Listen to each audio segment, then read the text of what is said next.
सुंदर आहे आणि ते आपल्याला अधिक सुंदर बनवायचं आहे. हे वाक्य जेव्हा आम्ही पहिला मी माझं इंट्रोडक्शन देते. माझं नाव रुपाली प्रशांत जाधव आणि मी सरांना गेली 5 ते 6 वर्ष ओळखते. सरांचे सेशन वगैरे मी पाहत आले होते. मी या स्कूलमध्येच काम करते. तर बाहेरूनच पाहायची फक्त की काय सेशन आहे वगैरे, पण कधी आत येण्याचा किंवा काय प्रसंग नव्हता, कारण कुठले म्हणजे त्रासच नव्हते. पण जसं सरांनी प्रशांत सरांनी सांगितलं की त्यांच्या कंपनीमध्ये जे टेस्ट झाले तर ते हजबंड वाईफ दोघांचे पण झाले होते.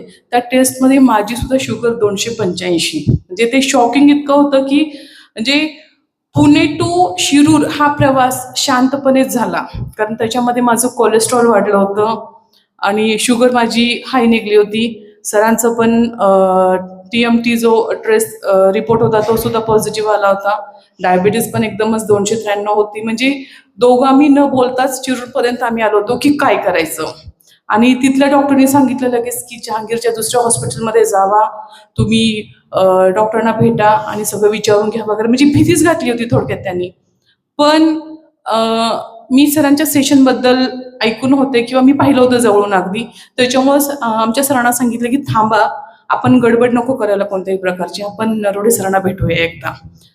नरोडे सरांना भेटल्यानंतर वाक्य माझं प्लीज लक्षात घ्या, जो रिपोर्ट आपण येतो तो निगेटिव्ह येण्यासाठी इथून पॉझिटिव्हिटी घेऊन जायला नरोडे सर प्रवृत्त करतात आपल्याला.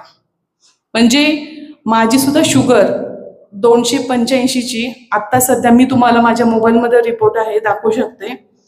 दोघांचीही शुगर आमच्या 70 जेवणाच्या आधी आणि जेवणानंतर 85 ही आता आहे.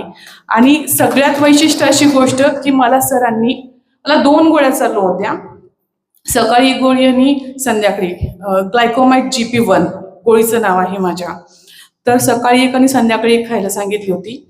त्याच्यानंतर मला अर्धी गोळी, सकाळी अर्धी गोळी संध्याकाळी अर्धी गोळी. त्याच्यानंतर पण माझी शुगर कॉन्स्टंट बिलो 100 आहे. तर मला सरांनी असं सांगितलं की गोळी बंद करा आणि आता बघा. म्हणजे आता ही अशी वेळ आली आहे की आता गोळी बंद होऊ शकते.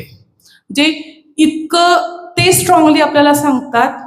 आणि खरोखर म्हणजे प्रत्येकानं परमेश्वरावरची श्रद्धा ही ठेवलीच पाहिजे, पण स्वतःवरती पण परमेश्वरापेक्षा किंचित जास्त श्रद्धा ठेवली पाहिजे, हे सर शिकवतात आपल्याला इथे. कारण मला असं म्हणजे वाटतं की आपण चांगले राहिलो तर बाकीच्या गोष्टी आपल्या आयुष्यात आहेत. कारण आपण जर चांगलं नसेल तर आपल्याला म्हणजे जे होणारे त्रास आहेत किंवा येणाऱ्या ज्या अडचणी आहेत त्यांना मध्ये मदत करतील भरपूर म्हणजे काही लोक, पण एक ठराविक वेळेपर्यंत आणि एक ठराविक काळापर्यंत. त्याच्यानंतर आपणच आपली मदत करायची आहे. जसं मगाशी सरांनी सांगितलं की औषध खाल्ल्यानंतर आपण विकनेस, मला खरोखर मी सरांशी पण फोनवर बोलले की सर मला म्हणजे असं सुरुवातीला 1 महिन्यापूर्वी थोडं मी ऍक्टिव्हा चालवते, मी खूप स्ट्रॉंग आहे. म्हणजे मला शुगर डिटेक्ट व्हायच्या आधीपर्यंत मला वाटायचं मी खूप स्ट्रॉंग आहे. पण ज्या वेळेला मला शुगर झाल्यानंतर मला वाटायला लागलं की नाही, माझ्या अंगात ताकदच नाहीये. मला ऍक्टिव्हा मी ट्रिपल सीट घेऊन जाते. मला स्वतः एकटी काढताना भीती वाटायला लागली होती, पण ती भीती सुद्धा माझी 1 महिन्यापूर्वीपासून बिलकुल गेली. मी माझ्या घरात सुद्धा चर्चा केली की मला आता अजिबात असं वाटत नाही की मी शुगर पेशंट आहे, एकदम फिट अँड फाईन. मी सरांना पण सांगितलं होतं, तासामध्ये जवळजवळ 6 ते 7 हजार पावलं चालते आता विदाऊट नॉनस्टॉप, मीन्स कुठलाही ब्रेक न घेता, कुठला दम लागत नाही किंवा काही नाही. फक्त आपल्याला सरांनी जे सांगितलेलं आहे ते फॉलो करायचं आहे, जे निसर्गानं दिलेलं आहे त्याच्यावर विश्वास ठेवायचा आहे. बाकी सर सांगतीलच. आणि आम्हाला जो अनुभव खरोखर मिळालेला आहे तो म्हणजे सर अविस्मरणीय आहे, आम्ही कधीच विसरू शकणार नाही. धन्यवाद सर.